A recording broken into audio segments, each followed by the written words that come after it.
What are we looking at? This is a Seiju and elm trying to become a root over rock. This is the second year, not even the second full year. So it's been a year and a half since I started this project.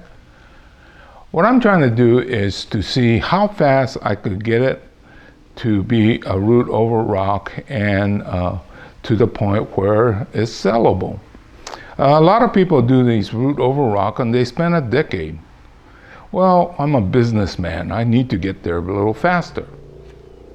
You see this container?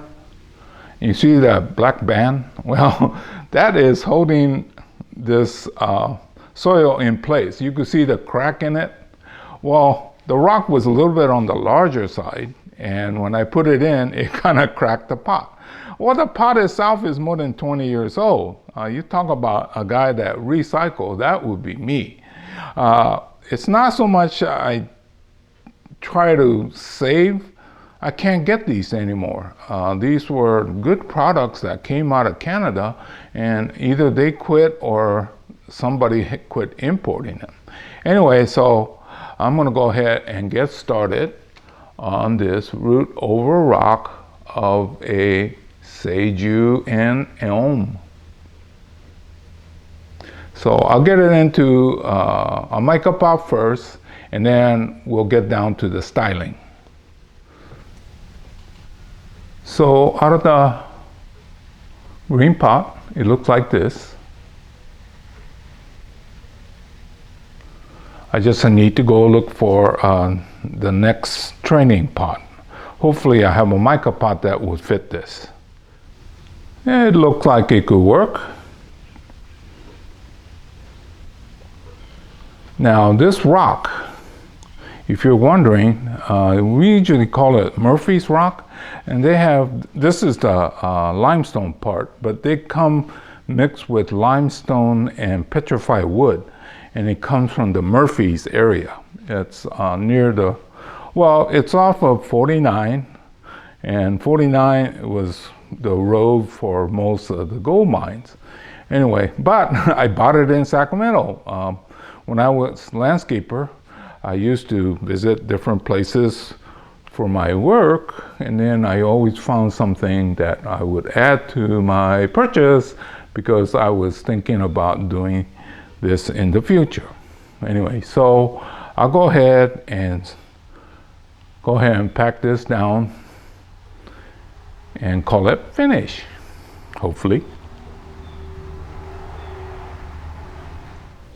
Okay, not bad.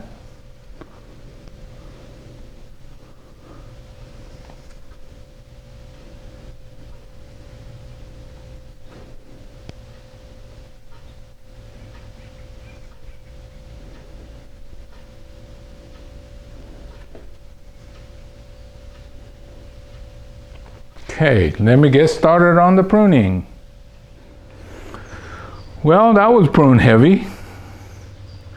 Well, one of the things you have to remember is don't make the top too big because it's root over rock. So you got to keep it as close to the rock as possible, right? That lower branch, this one, I'm not sure whether it should stay or not. But I think I'm going to keep it for now because it's closer to the rock. But as you go up, I cut it so that it will stay fairly close. Okay, so this is actually more like a year and a half. So there's plenty of time for it to develop its own character. But that's what I'm trying to do, is get these done as quickly as possible, yet still look good. So you see that little gap that's there? Some people spend so much time trying to get that thing so that it's right next to the rock. But if you think about it, as this matures, the root will fatten, right? So it will naturally attach or get close to the rock in time. So that's my theory. I want to try to get it as fast as I can, yet still look good.